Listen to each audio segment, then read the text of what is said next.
자, 이번에 그러면 사회주의 정당이 필요하다면 또 대중 정당과 전위 정당에서 그 정세에 따라서 조건에 따라서 그것들을 선택할 수 있다면 그럼 그것이 어떠한 역할을 할 것인지 정당의 역할에 대해서 한번 보겠습니다. 자, 마르크스주의가 처음 등장할 때 러시아에서 막스시스트는 뭐라 했냐면 러시아는 그 자본주의로 이행해야 된다 이렇게 주장했어요. 그리고 러시아가 자본주의 사회로 이행하려면 생산력도 발전도 돼야 되지만 그런 것들이 그 테러로는 될 수 없고 노동계급이 성장하고 노동계급의 힘으로서 자본주의로 이제 이행을 해야 된다 이렇게 했는데 반면에 이제 그 러시아에서 직접적으로 러시아 짜르 체제를 공격한 건 테러리스트였습니다. 그러니까 이 초창기에는 막스시스트보다도 테러리스트가 더 폭력적이었어요. 그리고 러시아 러시아 군주제를 위협했다. 그래서 막스시스트는 테러리스트에 비해서 정부의 탄압을 덜 받았습니다. 그래서 극렬한 과격한 정치 투쟁으로 가야 될 그런 정세가 상대적으로 덜 형성되었다. 그리고 또 이제 이 당시에는 1900년도 전후로 해서는 유럽에서는 이미 정당과 노동조합이 합법화돼서 이 파업 같은 거 이제 합법 파업, 그래서 정치 파업이 없고 이제 그 경제 파업 중심이었어요. 유럽은 독일도 마찬가지고. 근데 러시아에서는 이제 이런 포갑 체제이기 때문에 파업을 불법화하고 탄압하기 때문에 파업이 정치 파업으로 된다. 그래서 대중 투쟁이 유럽에 비해서 활발하게 일어났습니다. 그래서 정치 투쟁을 의식적으로 전개할 필요성이 상대적으로 적은 거 아닌가. 왜냐하면 노동자들이 저렇게 열심히 투쟁하고 있는데 자발적으로. 왜냐하면 그 짜르의 그 탄압에 맞서서. 그런데 이제 상황이 점점 돌변해서 그 테러주의자들은 점차 사라지게 되고 축소되고 사회주의자들이 이제 그 성장하게 됩니다. 그러니까 러시아의 여러 이제 그 러시아 정부 왕정을 타도하고자 하는 반체제 세력이 여러 가지가 있었죠. 예를 들어서 인민주의자들은 어때요? 그 민중을 교육해야 된다. 민중이 아직 그 교육 수준이 낮기 때문에 의식 수준이 낮기 때문에 민중을 교육해야 된다. 민중 속으로 들어가죠. 인민주의자들. 그 다음에 이 테러리스트들, 테러로 러시아를 타도하겠다. 그 다음에 막스시스트 이렇게 되는데 가장 격렬한 게 테러리스트겠죠. 그 다음에 중간이 막스시스트, 가장 온건한 게 인민주의자. 그래서 처음에는 그래서 러시아가 탄압 대상이 테러리스트였는데 이제 갈수록 사회주의 세력으로 탄압의 대상이 바뀔 것 같다. 그래서 이제 그 사회주의에 대한 탄압이 높아지고 이제 사회주의자가 주도하는 경제 투쟁도 탄압을 받게 됩니다. 그러면서 이 탄압에 대응해서 정부와 지배계급에 대한 정치 투쟁이 점점 불가피해진다. 이때 레닌의 문제의식을 보면 정당이 대중의 혁명 운동을 적극적으로 조직해야 된다. 그래서 이제 1902년에 무엇이 할 것인가? 그래서 레닌은 계급 의식이 경제 투쟁의 축적이라는 기초 위에서 점진적으로 발전할 수 있다는 생각을 부정했다. 그러니까 노동자들이 가만 놔더라도 경제 투쟁에서 정치 투쟁으로 갈 거라는 것, 그렇지 않다는 거죠.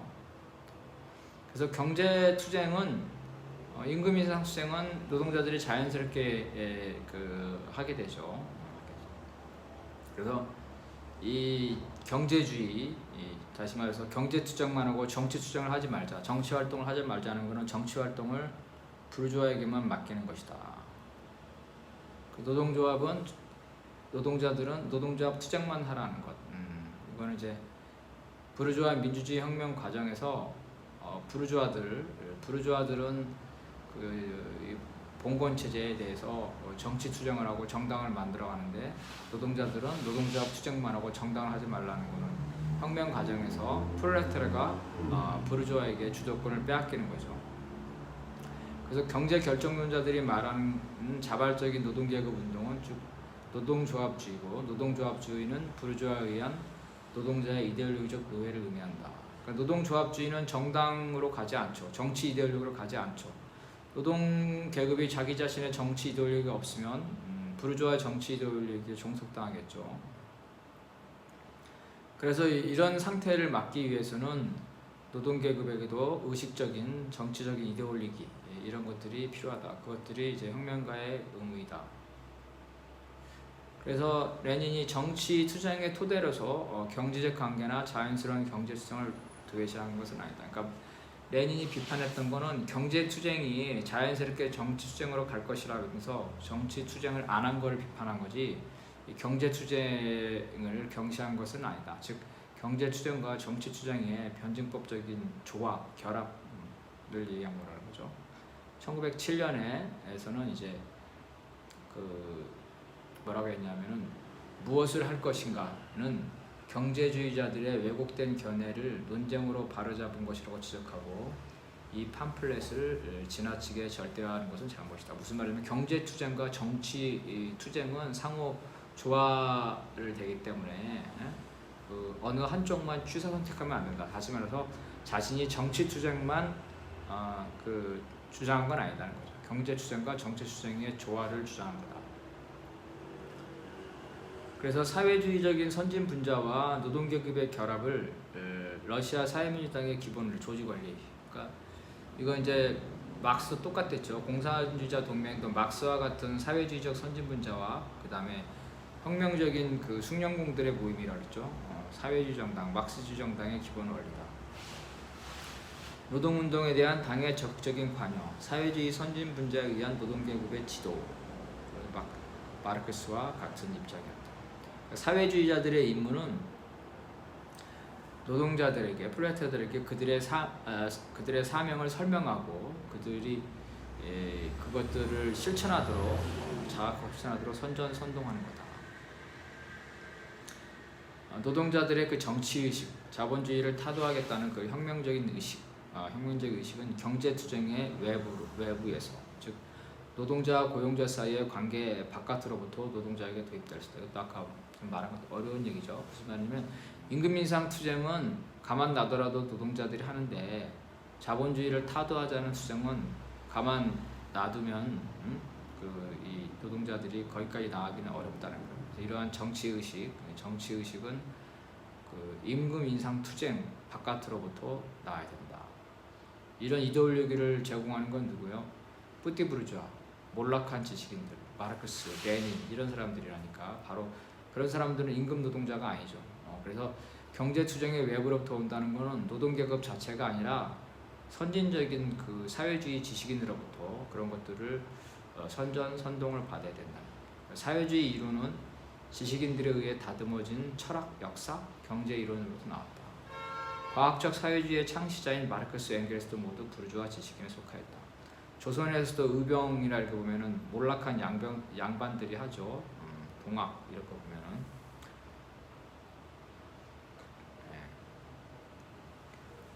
그래서 정당은 사회주의 운동과 노동자 계급을 연결시켜준다. 이제 로자 룩셈부르크는 유럽에 있었으니까 유럽의 특수성을 주장하겠죠. 그래서 정당 자체의 필요성을 인정하지만 정당의 역할을 제한했다. 그래서 로자는 그 당의 보수화를 지적하면서 대중이 당의 바깥에서 당을 넘어설 필요성을 강조했다. 이거 계속 나오는 말인데요. 로자 룩셈부르크는 이제 1890년 이후에 1917년까지 활동했는데 이때는 이미 로자가 있었던 독일 사회민주당은 제1득표율을 했고 당원인 이제 100만이 넘어가고 노동조합은 200만이 넘어가면서 이미 의회주의에 편입되고 있었어요. 그래서 당이 보수화되고 관료화가 됐다. 그래서 러시아에서는 혁명기에서는 당이 대중들을 혁명적으로 지도할 수 있지만 그 당시에 독일 3인당은 보수화되었고 제도에 편입됐기 때문에 당이 대중들을 혁명적으로 지지할 수 없다. 오히려 대중들이 보수화된 당을 견제해야 된다. 그래서 당 안에 갇히면 안 된다. 조건이 달랐다.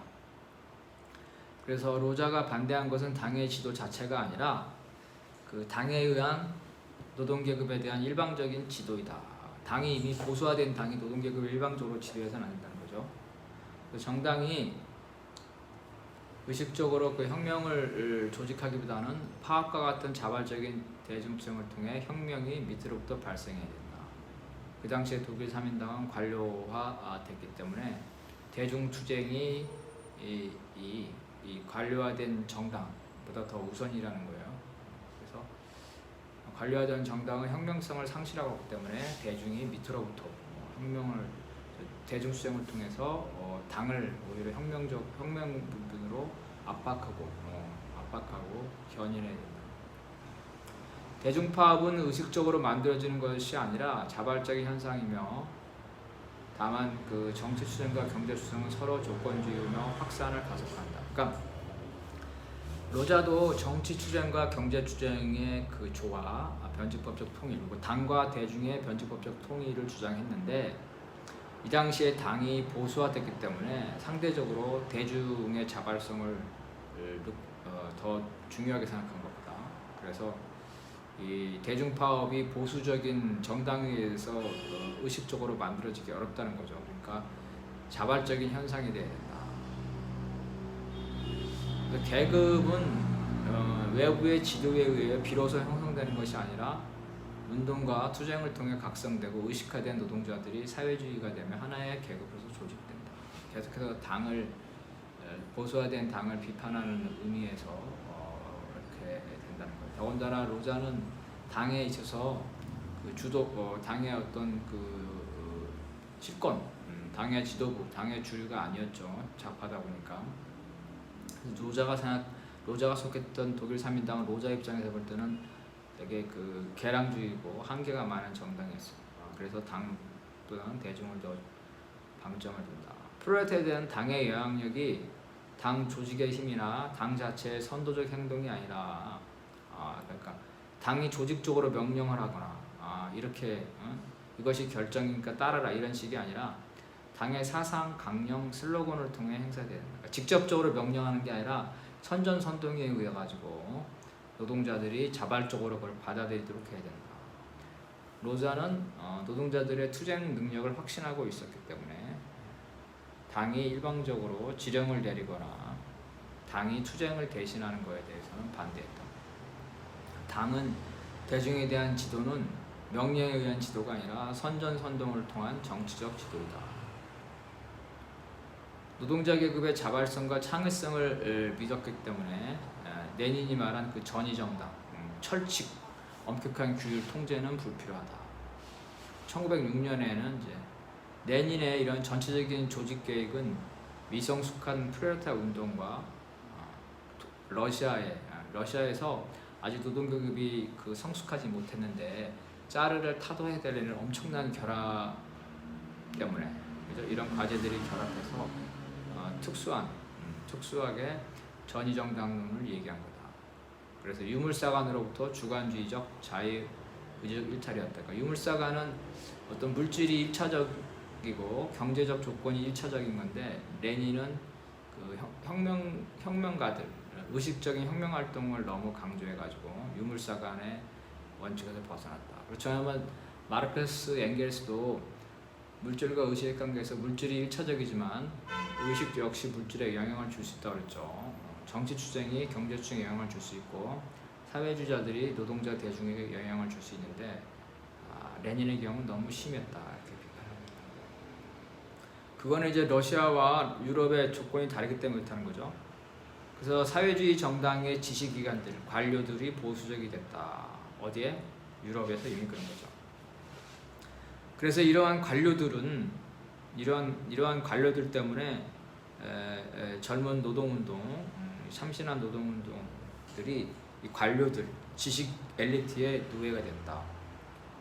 이미 독일 3인당은 아까 말한 것처럼 의회에 많이 진출했어요. 그래서 중앙 국회뿐만 아니라 지방의회, 그다음에 각종 국가단체에 많이 진출을 하고 노동조합이 이 관료들이 상당한 정도의 기득권을 가지고 있었기 때문에 관료와 지식 엘리트들이 대중들을 자기의 기득권을 보장하는 수단으로 쓴다. 그걸 비판한 겁니다. 로자가 마르크스의 낙관주의와 경제 결정론을 일정 부분 공유했다. 그러니까 지나치게 그 정치 투쟁을 우선시하면 안 된다 이렇게 말했다는 거죠. 경제 결정론, 경제 투쟁이 중요한 부분, 대중들의 자발적인 투쟁이 중요하다. 낙관주의라는 거는 대중들이 알아서 잘할 테니까 너희 전이들은 너무 나서지 마 이렇게 말했다는 거죠. 그래서 레닌은 이에 반해서 이 경제 결정론을 기본적으로 비판했어요. 왜냐하면 그 당시에 러시아에서는 노동자들이 경제 투쟁에서 정치 투쟁으로 당연히 나아가는 거 아니기 때문에. 근데 이제 정치 투쟁과 경제 투쟁에 그 어디에다 방점을 둘 것이냐는 레닌도 정세에 따라 다르다랬죠. 1905년 혁명기 때는 그 대중의 혁명성을 평가해서 엘리트주의 전위정당 부분을 수정했다 그랬어요. 로자는 이제 그 러시아에서는 당의 지도적인 역할이 너무 컸다. 그래서 유럽에서는 그게 맞지 않다 이렇게 주장합니다. 중앙 집중주의를 주장하는 사회민주주의 입장에 동의하면서도 당의 중앙 조직은 내지적으로 보수적으로, 이거 유럽의 상황이라는 거예요. 그렇게 해서 당 중앙 지도부 관료를 비판하는 입장입니다.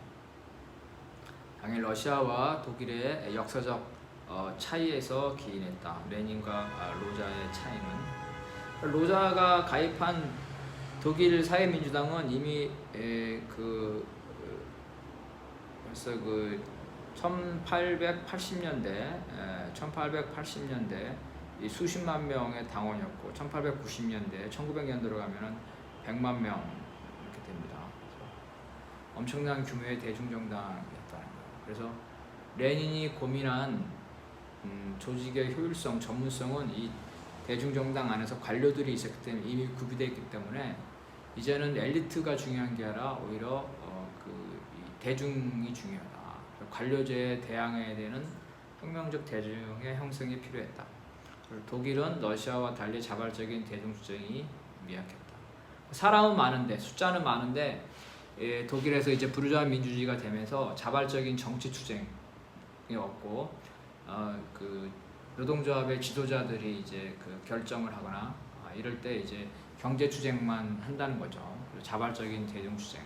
노동조합과 당원은 많았지만 자발적인 대중층이 미약했다. 레닌은 우리에게 혁명과 조직을 달라. 그러면 우리는 러시아를 뒤엎을 것이라고 말했는데, 로자는 반대로 우리에게 대중의 자발성을 달라. 그러면 우리는 혁명을 할 수 있다. 이 당시에 이제 러시아의 경우는 짜르가 포갑을 하기 때문에 노동자들이 경제 파업을 하더라도 짜르가 탄압을 하죠. 그러면 당연히 짜르에 대한 투쟁으로 되죠. 그래서 노동자들이 이 경제 투쟁에서 정치 투쟁으로 급속하게 확산되는 과정이 됐어요.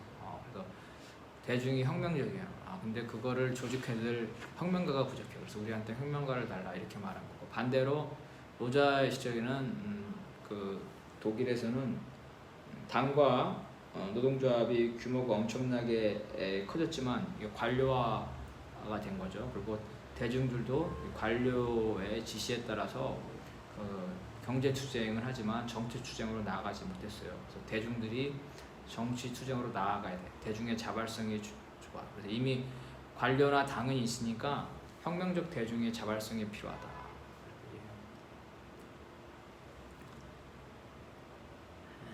그래서 이제 짜르 체제에서는 반체제적인 노동운동이 활발한 반면 3인당은 1890년 이래 득표율이 제1당이었으며 당과 노조는 정치 파업에 반대했다. 이런 역사적 조건이 있다는 거예요. 그리고 로자는 당의 응집성과 효율성을 제한해야만, 즉 당의 관료화를 극복해야 된다는 거죠.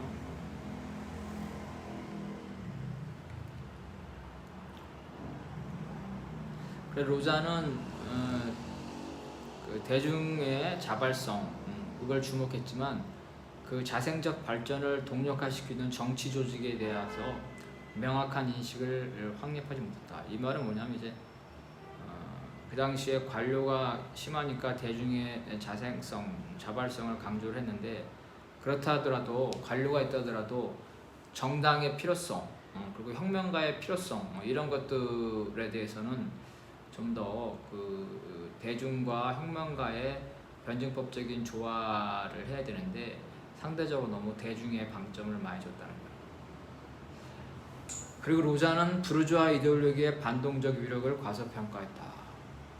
왜냐하면 부르주아가 자신의 이데올로기를 노동자 대중에게 강요하죠. 그래서 노동자들도 자기도 모르게 부르주아 이데올로기에 지배당하고 있는데, 그러려면 혁명가들이 적극적으로 이 노동자에 대한 정치 사업을 해야 되는데, 로자는 그거를 과소평가했다.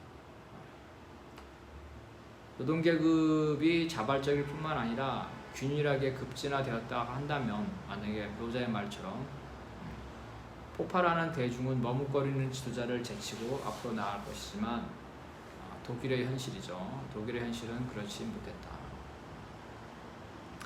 그 대중파업을 혁명 자체와 동일시하는 경향이 있는데, 그러니까 대중파업, 경제적인 대중파업은 노동자들이 자발성을 하지만 정치적인 혁명, 봉기, 이거는 대중들이 자발적으로 하지 않죠. 그래서 대중파업은 봉기가 아닌 한 권력의 문제를 제기하는 계급 투쟁일 뿐, 대중파업 자체로 자본주의 모순을 해결할 수 없다. 그러니까 대중의 자발적인 파업은 자연스럽게 정치파업, 혁명으로 발전하는 것은 아니다.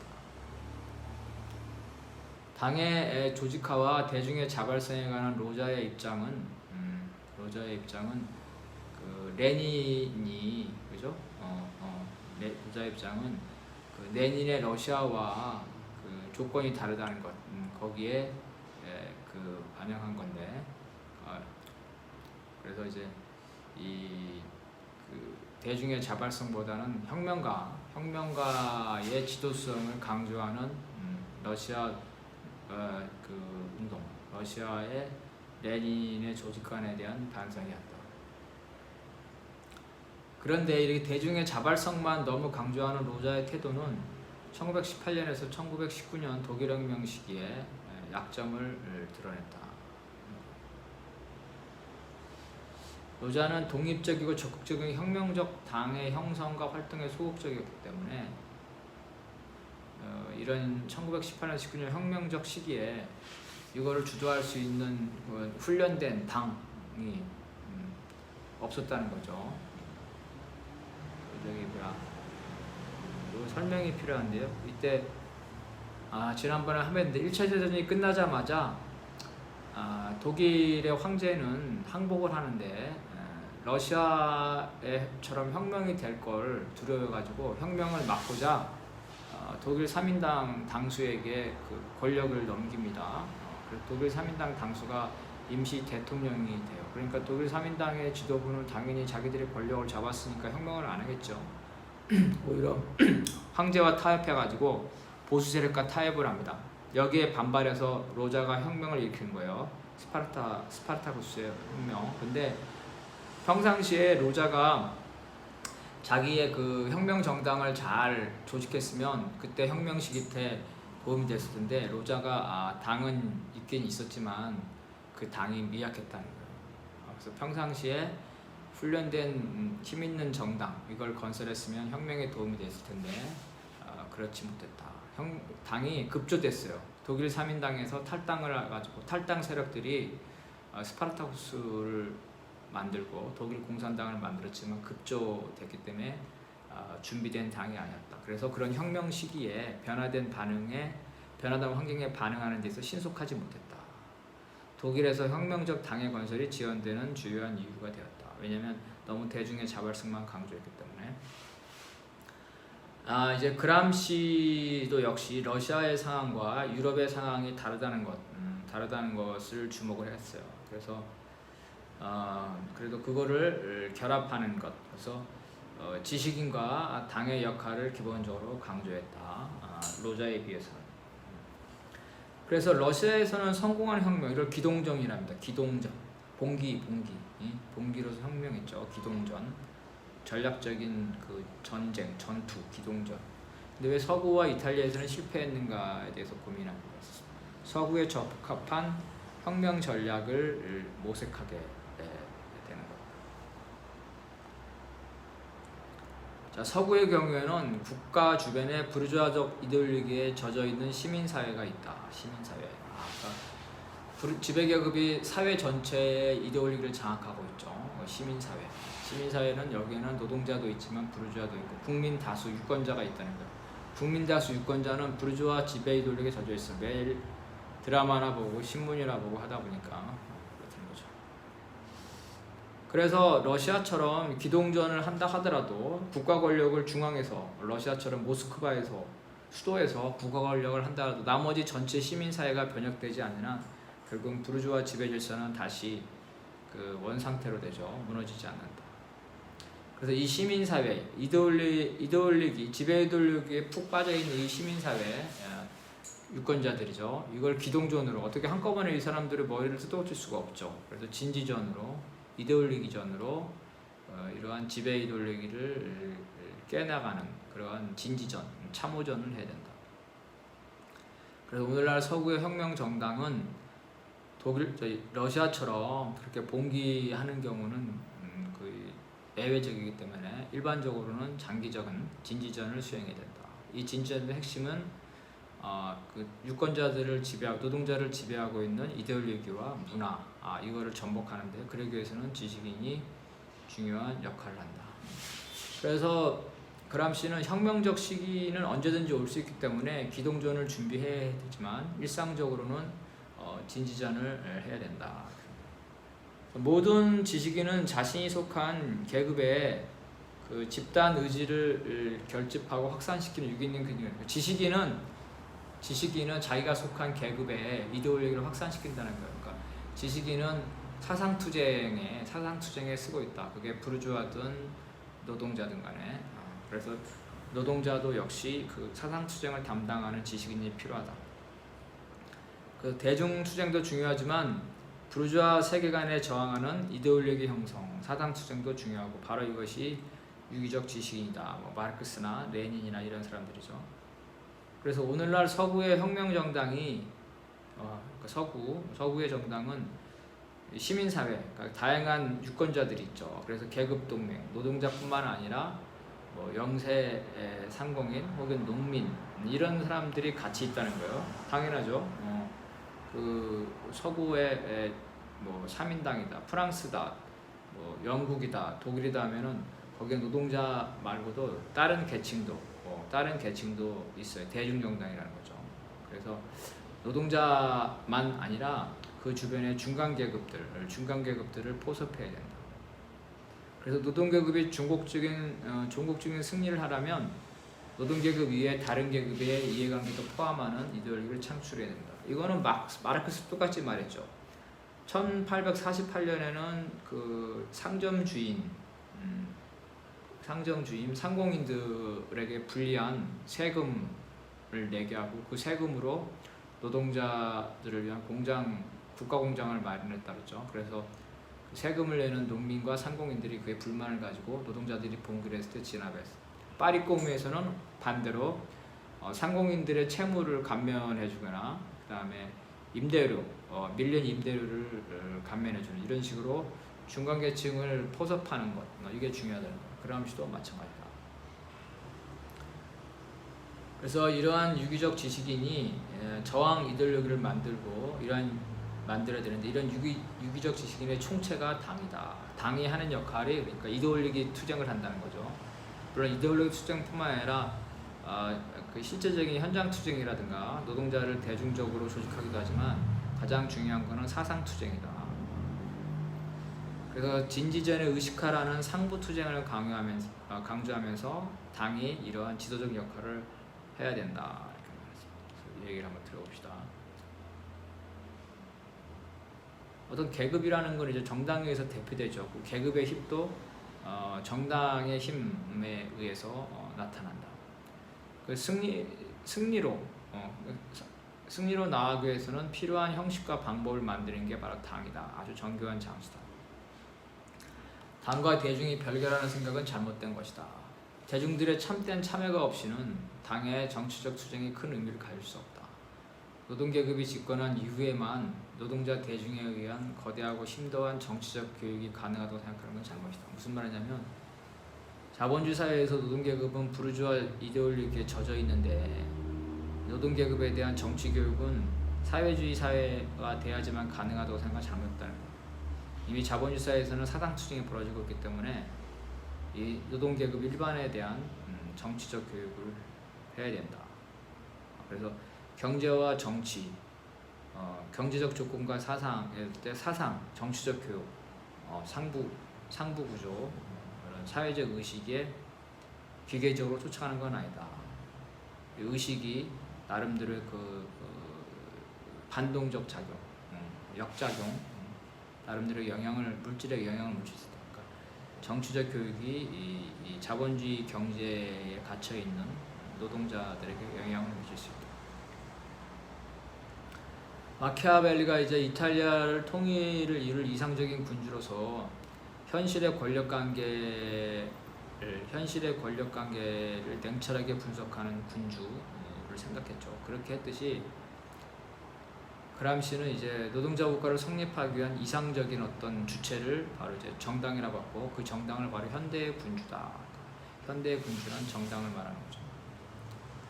마키아벨리의 군주는 어떤 그 카리스마를 가지고 있는 개인이었지만 그람시의 군주는 정당이다.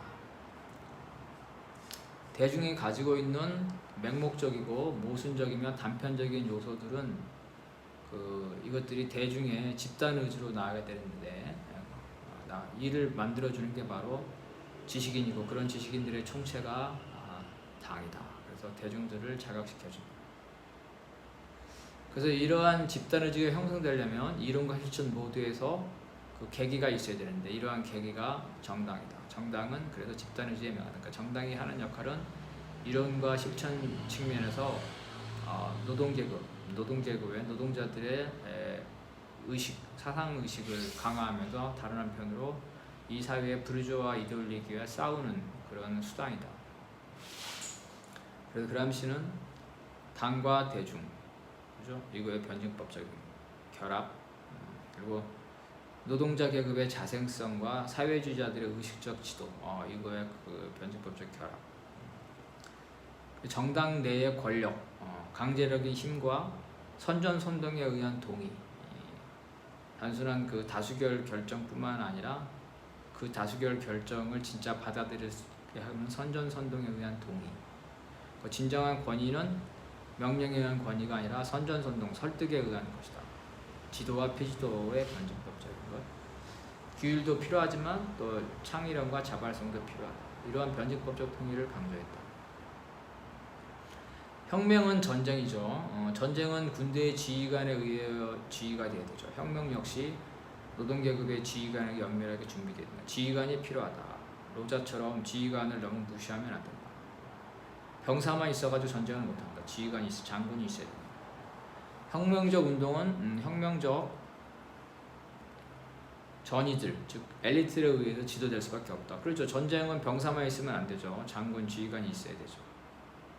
다만 그 노동계급 운동의 지도자들, 장군, 지휘관들은 병사들의 지지를 받아야 되죠. 대중들에 기반해야 되고 행동에 돌입하게, 전쟁을 하기 전에는, 전투하기 전에는 장군, 지휘관은 대중들에게 설명해야 되죠. 어떤 전쟁이고 이 전쟁이 얼마나 중요한지. 그래서 대중들로 하여금, 병사들로 하여금 싸울 수 있는 그 결의를 한다.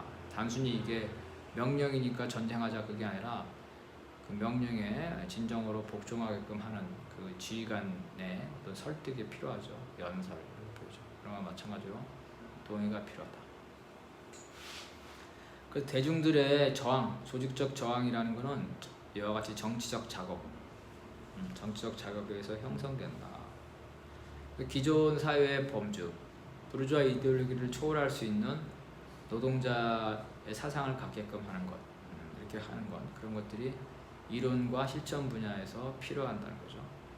그래서 이런 혁명적인 조직의 적극적인 교육과 적극적인 정치적 실천을 통해서 노동자나 지식인 모두를 그 혁명적인 주체로 바꿔야 되는데, 바로 그렇게 할 수 있는 주체, 집단적 주체, 그게 바로 이론과 실천을 견인하는 주체, 그게 바로 당이다. 지식인의 총체다.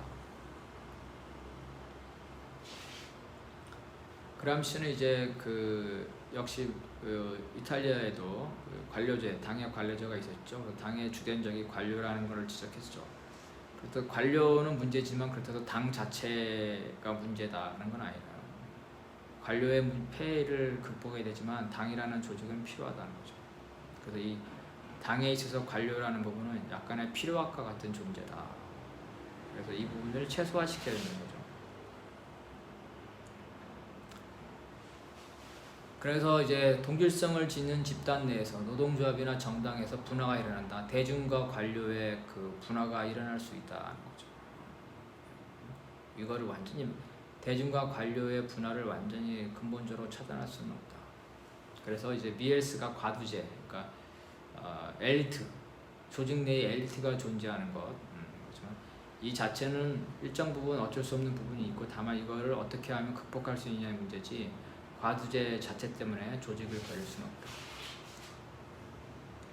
그래서 당원이 대중적, 응집적, 대중과 응집이죠. 원심력과 구심력, 확산되는 힘과 가운데로 모아지는 힘, 이거를 중재하는 매개적인 성격을 가져야 된다.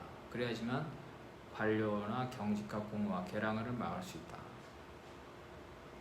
그 전장에서 장군을 만들기보다 병력을 모으기, 아무래도 군대가 많으면 뭐예요, 그죠? 훌륭한 지휘관이 있어야 된다. 즉 응집적 요소, 당의 지도력을 중요하다. 그래서 운동은 집중하다, 집중. 물론 집중만 있는 게 아니죠. 밑으로부터 올라오는 여망과 위로부터 내려가는 것, 아래 위가 조화를 해야 된다.